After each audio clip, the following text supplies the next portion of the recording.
I'm a nurse practitioner, 20 years in uniform, 160th SOAR flight medic, Desert Storm, combat medic in Afghanistan, SERE-trained. I have watched people bleed out. I have watched plans fall apart at the worst possible second. And I'm here to tell you something you don't want to hear. Most of you are not ready for a Tuesday, and you're definitely not ready for what comes after it. You bought the backpack, you bought the knife, you bought whatever the YouTube prepper with the perfect lighting and the sponsored links told you to buy, and you think you're prepared. You're not. You built a fantasy, and the fantasy is going to get your family killed. So sit down, shut up, and listen. This is the uncomfortable truth. 5 screw ups in order of how badly they'll hurt you, starting today, not next month, today. And look, if you want the deep system behind this, the field tested framework built street by street, I built it into the total preparedness program. Every major city in the US, Canada, Mexico, and England mapped out where the safe water is, where the threats live, how your town actually breaks down. Not generic prepper nonsense. Your city, your block, I'll point you there at the end. First, the 5 ways you're screwing this up because you can't fix what you won't admit you're doing. Screw up 1. You bought toys, not systems, let me guess. You've got a $400 knife. You've got a chest rig with pouches you've never once filled. You've got night vision you've never used in the dark. You've got 3 tactical backpacks and you can't remember which one has the socks. That's not prepping, that's cosplay with a credit card. Here's what nobody tells you. Gear is the cheapest part of this. It's the first thing you buy because it's fun. It's the Instagram version of being ready. And it's the biggest lie in this entire community. I watched guys in Afghanistan with $2,000 in optics and 0 idea how to stop ephemeral bleed. The knife doesn't save you. The kit doesn't save you. The skill saves you. The system saves you. So here's the fix. And it's going to hurt your ego more than your wallet. Stop buying gear. 30 days, not one flashlight, not one pouch, not one patch, nothing. You take what you own and you run it. That $400 knife, a paperweight if you can't build, cut, or save with it. That chest rig, useless if you've never done a single movement wearing it. Gear you use is gear you keep. Gear that sits in a closet is just expensive clutter.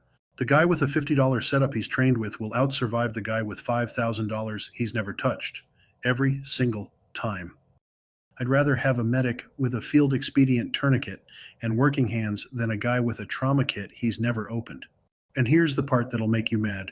Gear addiction is procrastination with a price tag. Buying feels like progress. It feels like you're doing something. But it's the cheapest form of doing there is. It's easier to swipe a card than it is to run your kit, pack your bag, do the medical training, make the plan. The toys are how you convince yourself you're ready while you avoid the actual work. Systems over toys. Cut it out. Screw up 2. You forgot water, the thing that kills fastest. Burn this into your skull. You can survive 3 weeks without food. You can survive about 3 days without water. Your body is 60% water. When that number drops, your blood thickens, your organs start shutting down, and you become useless to everyone who needs you. And yet, I see it constantly.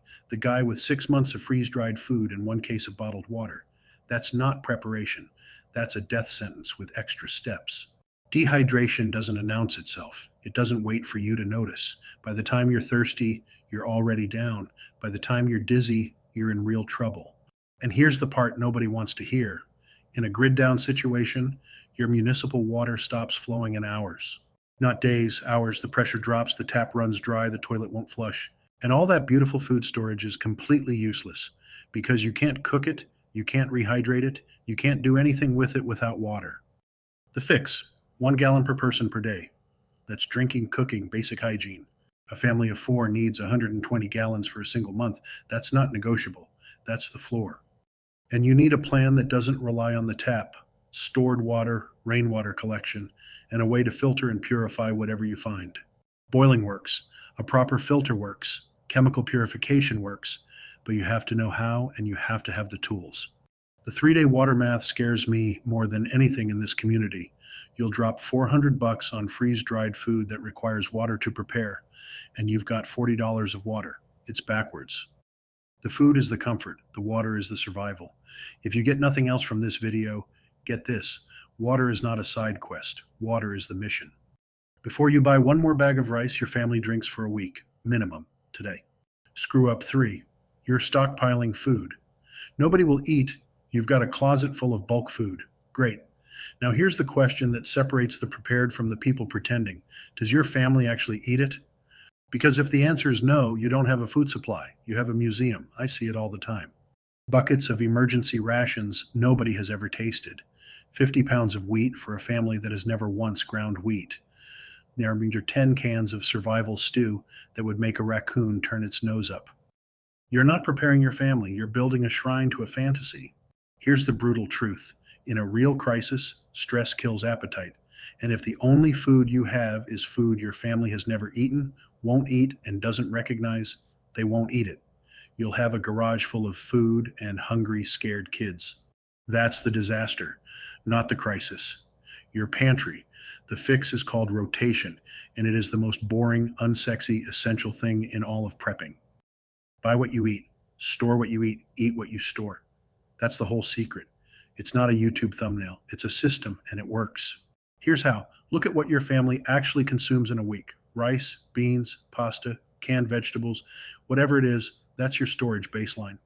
Every time you shop, buy a little extra, put it in the back. Every time you cook, pull from the front. Oldest in, newest back. Your storage becomes a living pantry that turns over. Nothing expires, nothing rots, and you're slowly building a deep supply of food your family will actually eat. And protein. I can't stress this enough. In a crisis, carbs are cheap and easy, and useless on their own. Protein keeps muscle on, keeps blood sugar stable, keeps your family functioning. Beans and rice together make a complete protein. Canned meats, shelf-stable proteins, that's the backbone. Don't fill your storage with carbs and call it a day. Your family needs fuel, not filler. The test is simple, and it's a mirror.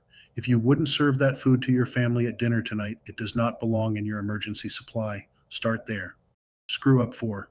You have supplies, but no plan. This is the one that breaks my heart, because this is the one where people are trying the hardest and still getting it wrong. You've got the gear, you've got the food, you've got the water, and you have absolutely no idea what you're going to do when the bottom drops out. Here's what I mean. You live in the suburbs, something bad happens. And in my world, something bad is a lot closer to a power outage, a medical emergency, or a local disaster than it is to a zombie apocalypse. What's your move? Do you stay or do you go? If you go, where? What's the route? What's plan B when the road's blocked? Who in your family knows the plan? What happens to the neighbors, the community, the people who depend on you? If you can't answer those questions in 30 seconds, you don't have a plan. You have a pile of stuff. And stuff doesn't make decisions. Stuff doesn't navigate. Stuff doesn't keep your family calm and moving in the right direction. You do, but only if you've thought it through. The military lesson, plain and simple. Amateurs talk about gear. Professionals talk about plans, contingencies, and rehearsals. Before any mission, you have a plan, you have a backup to that plan, and you rehearse it until it's muscle memory. That's what separates the people who survive from the people who freeze. So here's your homework, and it's the most important thing on this list. Sit your family down tonight, not when something happens, tonight. Walk through what's actually likely in your area. Power out for a week, medical emergency with no hospital, evacuation on foot or by car. Assign roles. Who's on water? Who's got the med kit? Who grabs the documents? Who's in charge of the kids? Then, the part everyone skips, practice it. Run a drill, time it, find where it falls apart. Fix it before the real thing. Your plan is a living document. It changes when your family changes, when your situation changes, when you learn something new, but it has to exist. A pile of gear without a plan is just an expensive way to feel safe, and feeling safe is not the same thing as being safe. Screw up 5. You're preparing for the wrong threat, okay. This one's going to make people angry. I'm going to say it anyway, because somebody has to. You are not preparing for the apocalypse.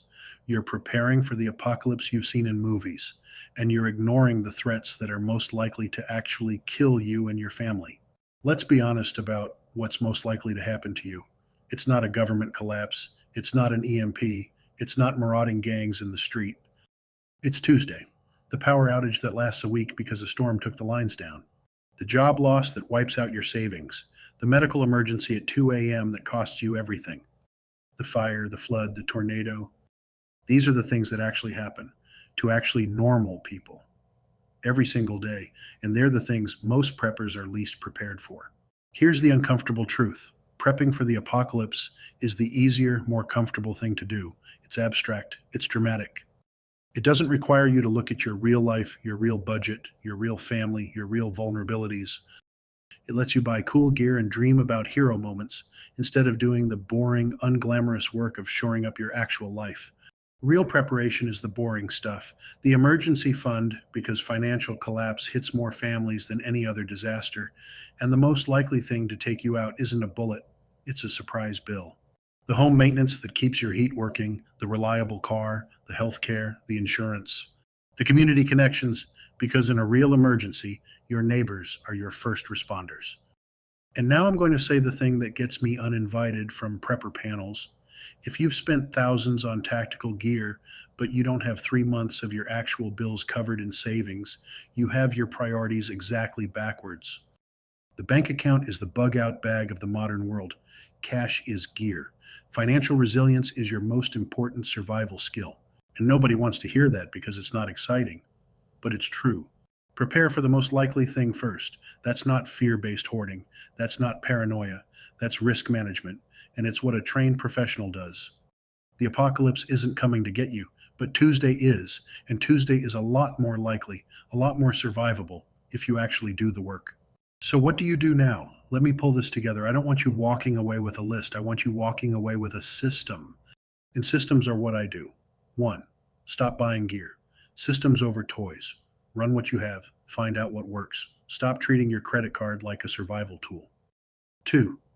Water first. 1 gallon per person per day. Before you buy another bag of rice your family drinks for a week. Water is the mission. 3. Store what you eat what you store. Rotation is boring, and boring is what saves you. If your family wouldn't eat it tonight, it's not part of the plan. 4. Make the plan, write it down, rehearse it, assign roles, run a drill. Your gear is worthless if your head isn't in the game. 5. Prepare for Tuesday, not the apocalypse. Emergency fund first. The boring stuff is the real survival. Here's what I want you to take from this. I've seen what real emergencies look like. I've been in the middle of them. And I can tell you with total certainty, it's not the gear that saves you. It's the person who showed up, who did the boring work, who made the plan, who trained, who thought about it before it happened. That's the person your family needs. That's the person you need to become. You've been sold a fantasy. I'm here to sell you the reality. And the reality is that you are more capable than you think if you stop buying your way out of doing the work. This channel runs on one promise: combat-proven emergency preparedness for real suburban families. No bunkers, no fantasies, just systems that work, skills you can actually learn, and the uncomfortable truth when you need to hear it. So here's your assignment. One thing, right now, today. Not 10 things, one thing. Pick the screw up that hits closest to home. Fix it. Check your water. Sit your family down and make the plan. Look at your food storage and ask yourself the hard question. And when you want the deep system, the one that takes you from surviving to actually having a plan for your city, that's the Total Preparedness Program. Exclusive city survival guides for the US, Canada, Mexico, and England, block by block. Where the threats are, where the resources are, mapped to where you actually live. Not a bunker, not a fantasy, your street, your plan. That's at tpp.suburbanprepper.com. The link is right here in the description. No free trial, no gimmicks. Your family's survival isn't a marketing funnel, and I don't treat it like one, but it starts here, today, with one thing. Do it, then come back and tell me what you did in the comments. I read them, I answer. And the next video, we keep building the system. You don't need a bunker. You need a plan, a skill, and the will to use both. This is survival. This is resilience. This is preparedness.